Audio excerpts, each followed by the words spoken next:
In the misty shadows of Washington state's Green River, where the waters flow dark and silent through dense Pacific Northwest forests, one of America's most prolific serial killers would earn his chilling moniker. This is the story of Gary Leon Ridgway, a man whose ordinary exterior concealed the mind of a monster, whose crimes would terrorize the Seattle area for over 2 decades, and whose capture would finally bring justice to the families of 49 confirmed victims. Gary Leon Ridgway was born on February 18, 1949, in Salt Lake City, Utah, into what appeared to be an unremarkable American family. His father, Thomas Newton Ridgway, worked as a bus driver, while his mother, Mary Rita Ridgway, was a sales clerk. When Gary was 11, the family moved to SeaTac, Washington, a decision that would prove fateful for the Pacific Northwest.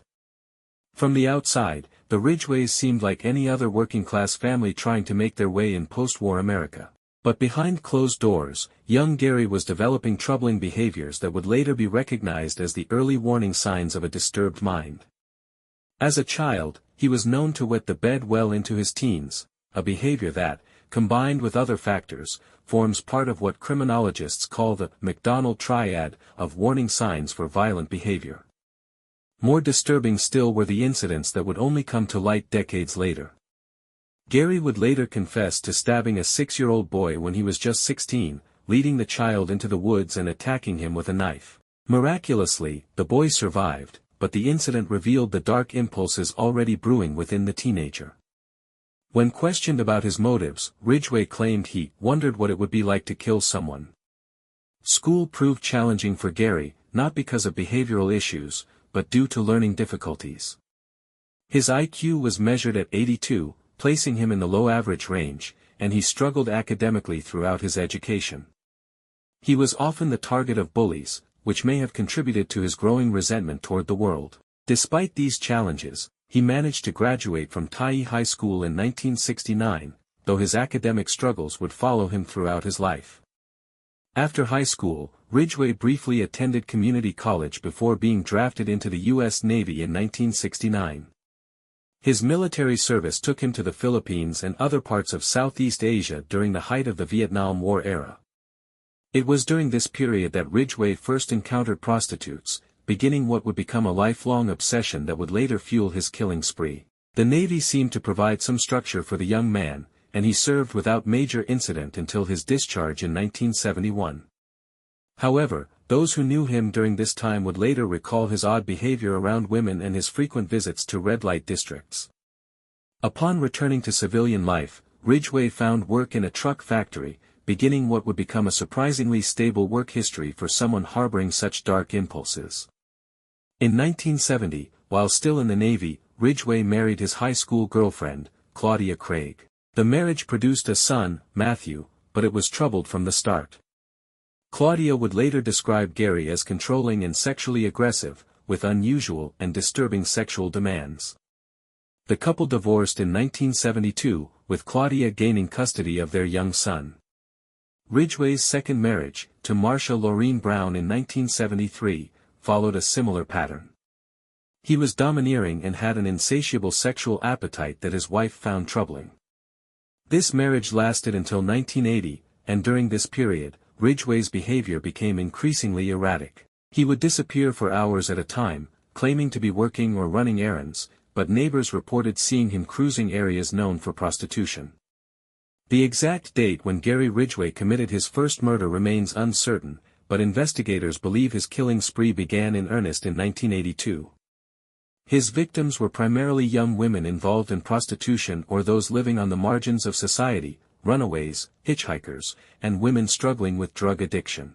These vulnerable targets were chosen not by accident but by design, as Ridgway knew they were less likely to be immediately missed and that their disappearances might not receive the same attention from law enforcement. The Green River, a 65-mile waterway that flows through the Seattle metropolitan area, became both his hunting ground and his dumping site. The river's remote stretches, surrounded by dense forest and difficult terrain, provided the perfect location for disposing of bodies. It was here, on July 15, 1982, that the first 2 confirmed victims were discovered by a man rafting down the river. Wendy Lee Caulfield, just 16 years old, was the first known victim. A runaway from Puyallup, Washington, she had been struggling with life on the streets when she encountered Ridgway. Her body was found floating in the Green River, and the discovery would mark the beginning of one of the most extensive serial killer investigations in American history. Just 1 month later, on August 12, 1982, the bodies of Deborah Lynn Bonner, 23, Marcia Faye Chapman, 31, and Cynthia Jean Hines, 17, were pulled from the same stretch of river. The pattern was becoming clear: young women, many involved in prostitution, were disappearing from the Seattle area and turning up dead in the Green River. Ridgway's approach was methodical and chillingly calculated. He would cruise the areas of Seattle known for prostitution, particularly along the Pacific Highway South, a stretch of road that became synonymous with danger for the women who worked there. His ordinary appearance worked to his advantage. Driving an older pickup truck and dressed in work clothes, he looked like any other blue-collar worker seeking companionship. His modus operandi was devastatingly simple. He would approach women, offer them money for sex, and then drive them to secluded areas. Once isolated, he would strangle them, often during or immediately after the sexual encounter.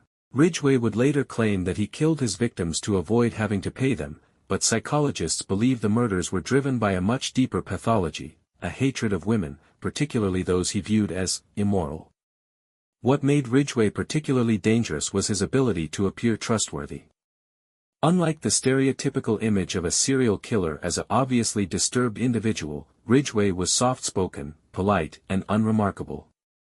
He had learned to blend in, to become invisible in plain sight. Some of his victims had even been with him multiple times before their final, fatal encounter. After killing his victims, Ridgway would dispose of their bodies in remote locations throughout King County. The Green River was his preferred dumping ground in the early years, but as police attention intensified, he began scattering bodies across a wider area.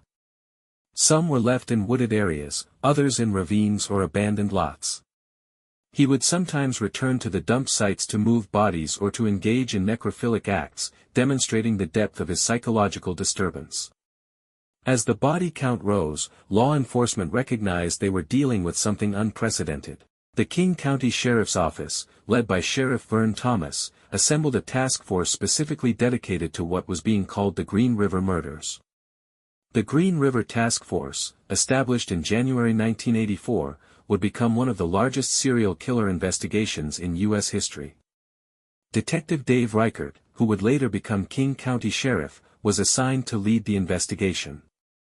Reichert was a dedicated investigator who would spend the next 2 decades pursuing the Green River Killer, often at great personal cost. The task force eventually grew to include dozens of detectives, FBI profilers, and other law enforcement personnel, consuming millions of dollars in resources.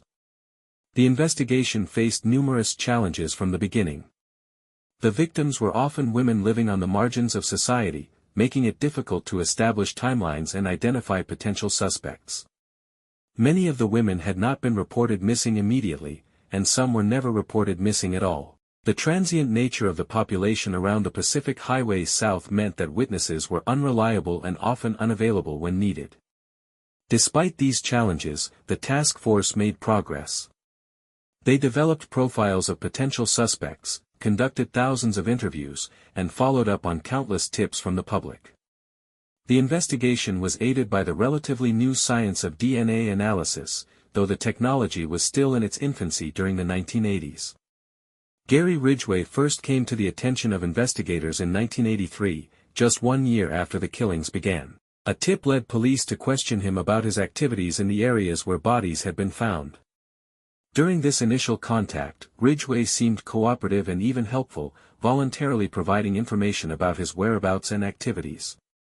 However, several factors made him a person of interest. He had been arrested in 1982 for soliciting prostitution in the exact areas where victims had been disappearing. He drove a truck that matched witness descriptions. Most importantly, he had been seen talking to several of the victims shortly before their disappearances. Marie Malvar, an 18-year-old woman, had been seen getting into a truck matching Ridgway's vehicle on April 30, 1983. Her boyfriend and father actually followed the truck to Ridgway's home and confronted him, but he denied any knowledge of Marie. When police arrived to investigate, Ridgway again seemed cooperative, allowing them to search his vehicle and home. Nothing incriminating was found, and Marie's body wouldn't be discovered until 2003. In 1984, police conducted their first major interview with Ridgway. He passed a polygraph test, which at the time seemed to clear him of suspicion. However, investigators would later learn that sociopaths and psychopaths can often manipulate polygraph results, either through their natural lack of emotional response or through deliberate techniques. Despite being under periodic surveillance and investigation, Ridgway continued his killing spree throughout the 1980s and into the 1990s. His ability to evade capture while remaining active demonstrated a cunning that contradicted his low IQ and unassuming appearance. During this period, Ridgway made significant changes to his personal life that helped him maintain his cover. In 1988, he married Judith Lorraine Lynch, a relationship that would last until his arrest. Judith later claimed that Gary seemed like a devoted husband and that she had no idea about his secret life. He attended church regularly, professed to be a born-again Christian, and even went door-to-door to spread his faith. This religious facade was particularly disturbing given the nature of his crimes. Ridgway would later claim that he found religion and that it helped him control his urges, but investigators believe he continued killing well into the 1990s. His newfound religiosity may have simply been another mask, a way to appear normal and trustworthy to those around him. The frequency of his murders seemed to decrease during the late 1980s and early 1990s, but this may have been due to increased police attention rather than any genuine change in his behavior. Bodies continued to be found, and new disappearances continued to be linked to the Green River Killer. As the investigation stretched into the 1990s, advances in forensic science began to offer new hope for solving the case. DNA analysis, which had been rudimentary in the early 1980s, was becoming more sophisticated and reliable. The task force had preserved evidence from many of the crime scenes, hoping that future technology would provide the breakthrough they needed. In 1987, investigators had collected samples from Ridgway during one of their interviews, including saliva and hair samples. These samples were stored and would prove crucial years later when DNA technology advanced sufficiently to provide definitive results. The task force also benefited from advances in computer technology and database management.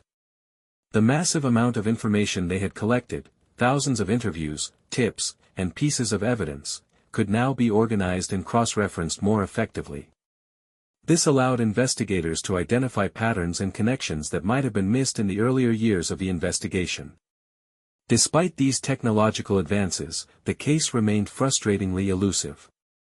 The Green River Killer seemed to have vanished, with no new confirmed victims after 1998. Some investigators wondered if the killer had died, moved away, or simply stopped killing. Others maintained that he was still active but had become more careful about disposing of bodies. By the late 1990s, the Green River Task Force had been scaled back significantly. While the case remained officially open, the intensive investigation of the 1980s had wound down, and many of the original investigators had moved on to other assignments or retired. Dave Reichert had been promoted to sheriff, but he never gave up hope of solving the case that had defined his career. The families of the victims continued to push for answers, holding vigils and maintaining pressure on law enforcement to keep the case active. Organizations formed to support the families and keep the victims' memories alive, ensuring that the women who had died would not be forgotten. During this period, several other suspects were investigated and cleared. The investigation had consumed enormous resources over the years. Estimates suggest that more than $15 million was spent on the Green River investigation, making it one of the most expensive serial killer investigations in history. The breakthrough that investigators had been hoping for finally came in 2001, nearly 20 years after the first murders. Advances in DNA technology had reached the point where scientists could extract usable genetic material from evidence that had previously been too degraded or limited to analyze. The Washington State Patrol Crime Laboratory began reanalyzing evidence from the Green River cases using these new techniques. When they processed samples from several victims and compared them to the DNA database of known suspects, they found a match: Gary Leon Ridgway. The match was confirmed through multiple tests, leaving no doubt about Ridgway's involvement in the murders. On November 30, 2001, nearly 20 years after he had first been questioned about the Green River murders, Gary Ridgway was arrested at his workplace, the Kenworth truck factory where he had worked for over 30 years. The arrest of Gary Ridgway sent shockwaves through the Pacific Northwest and made headlines across the country. After 2 decades of investigation and speculation, the Green River Killer finally had a name and a face. The unassuming truck painter who had lived quietly in the suburbs was revealed as one of America's most prolific serial killers. Following his arrest, Ridgway was held without bail and charged initially with 4 counts of murder. Investigators knew they had their man, but they also knew that building a comprehensive case would require extensive additional work. Many of the victims' bodies had never been found, and physical evidence was limited in many cases. The interrogation of Gary Ridgway became a masterclass in criminal psychology and investigation techniques. Detective Tom Jensen, along with FBI profiler Mary Ellen O'Toole, conducted hours of interviews with Ridgway, slowly building rapport and encouraging him to confess to additional murders. Initially, Ridgway maintained his innocence, but as the evidence mounted and investigators demonstrated their knowledge of his crimes, he began to open up. The breakthrough came when investigators appealed to his ego and his desire to be seen as successful at something. They suggested that he was very good at killing and avoiding capture, which seemed to resonate with his psychology. What followed was one of the most comprehensive confessions in criminal history. Over the course of several months, Gary Ridgway admitted to killing 48 women, making him one of the most prolific serial killers in American history. His confessions were detailed and disturbing, revealing the full extent of his crimes and the calculated nature of his actions. Ridgway's confessions were notable for their matter-of-fact tone. He described his murders in the same way another person might describe their daily routine, showing no apparent emotion or remorse. He provided details about his methods, his disposal sites, and his motivations that only the killer could have known. Perhaps most chillingly, Ridgway revealed that he had specifically targeted prostitutes because he believed they would not be missed and that police would not work as hard to solve their murders. This calculation proved partially correct, as the investigation was indeed hampered by societal attitudes toward the victims and the challenges of investigating crimes against marginalized populations. During his confessions, Ridgway led investigators to several previously unknown body disposal sites, helping to provide closure for families who had never known what happened to their loved ones. He drew maps, described landmarks, and provided enough detail to locate remains that had been hidden for decades. Faced with overwhelming evidence and Ridgway's detailed confessions, prosecutors had to make a difficult decision. While they had enough evidence to seek the death penalty, they also recognized the value of Ridgway's cooperation in providing closure for families and potentially locating additional victims. In November 2003, Gary Ridgway entered into a plea agreement that would spare him the death penalty in exchange for his full cooperation in the investigation. He pleaded guilty to 48 counts of aggravated first-degree murder, officially making him one of the most prolific serial killers in U.S. history. The plea agreement was controversial, with some victims' families supporting it as a way to get answers and closure, while others felt that Ridgway deserved to pay with his life for his crimes. Ultimately, the agreement allowed investigators to close dozens of cases and provided families with information they had been seeking for decades. The 49 confirmed victims of Gary Ridgway, one additional murder was added to his total in 2003, were not just statistics in a criminal case. They were daughters, mothers, sisters, and friends who had their lives cut short by a predator who saw them as disposable. Many of the victims were very young, some still teenagers when they died. They came from various backgrounds, but most were struggling with poverty, addiction, or family problems that had led them to life on the streets. Some were trying to escape abusive situations at home, while others were supporting drug habits or simply trying to survive. Wendy Lee Caulfield, the first known victim, was just 16 when she died. She had run away from home and was living on the streets of Seattle when she encountered Ridgway. Her death marked the beginning of a reign of terror that would last for decades. Deborah Bonner, 23, was a mother trying to support her children. Marcia Chapman, 31, was working as a prostitute to feed a drug addiction. Cynthia Hines, 17, was a runaway from Arkansas who had made her way to Seattle looking for a better life. Each victim had a story, hopes, and dreams that were ended by Ridgway's violence. The investigation revealed the complex circumstances that had led these women to cross paths with a killer, highlighting broader social issues about poverty, addiction, and the vulnerability of marginalized populations. On December 18, 2003, Gary Ridgway was sentenced to life in prison without the possibility of parole. The sentencing hearing was an emotional affair, with family members of victims given the opportunity to confront their loved one's killer directly.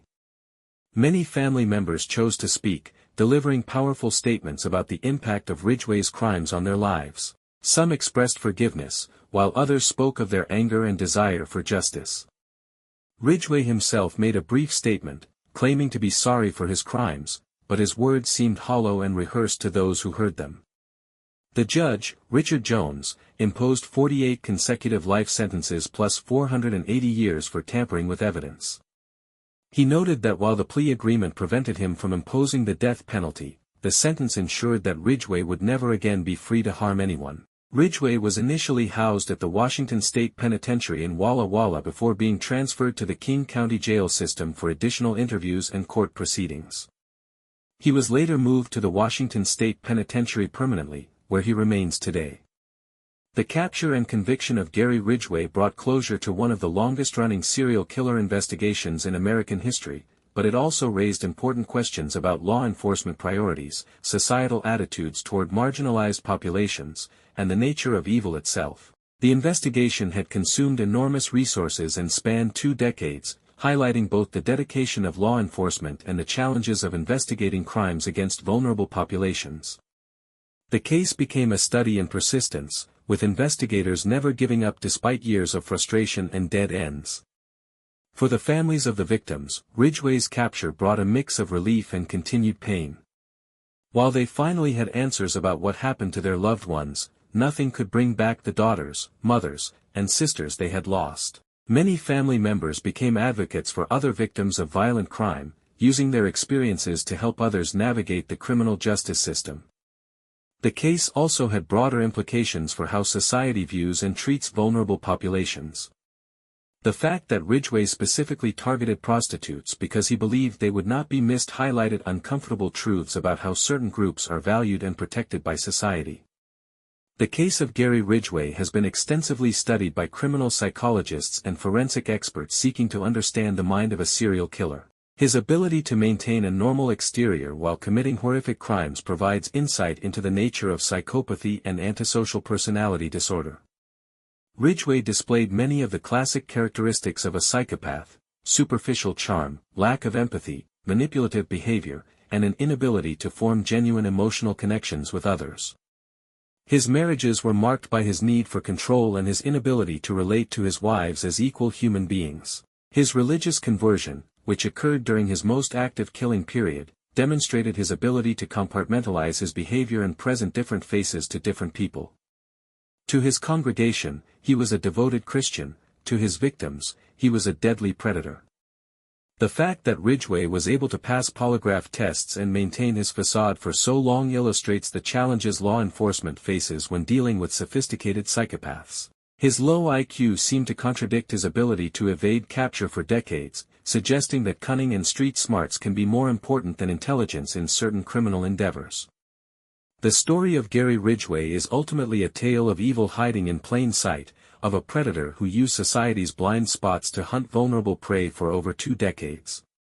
His crimes robbed 49 women of their lives and left countless families devastated by loss and uncertainty. But it is also a story of persistence and justice, of investigators who never gave up despite years of frustration, and of families who refused to let their loved ones be forgotten. The capture and conviction of the Green River Killer demonstrated that even the most elusive criminals can eventually be brought to justice, especially when dedicated professionals combine old-fashioned police work with advancing technology. Today, Gary Leon Ridgway sits in a prison cell where he will remain for the rest of his life. His killing spree finally ended. The Green River runs clean again, no longer carrying the bodies of his victims to their watery graves. The Pacific Highway South continues to be a place where vulnerable people seek to survive, but the monster who once hunted there has been caged forever. The victims of the Green River Killer have not been forgotten. Their names are remembered, their stories told, and their lives honored by those who continue to fight for justice for all victims of violent crime. In the end, that may be the most important legacy of this dark chapter in American criminal history, that even those society might overlook or dismiss deserve justice, protection, and remembrance. The case serves as a reminder that monsters can look like anyone, live anywhere, and hide among us for years or even decades. But it also demonstrates that evil, no matter how clever or patient, will eventually face judgment. Gary Ridgway's reign of terror is over, but the lessons learned from his crimes continue to inform law enforcement and protect potential victims to this day.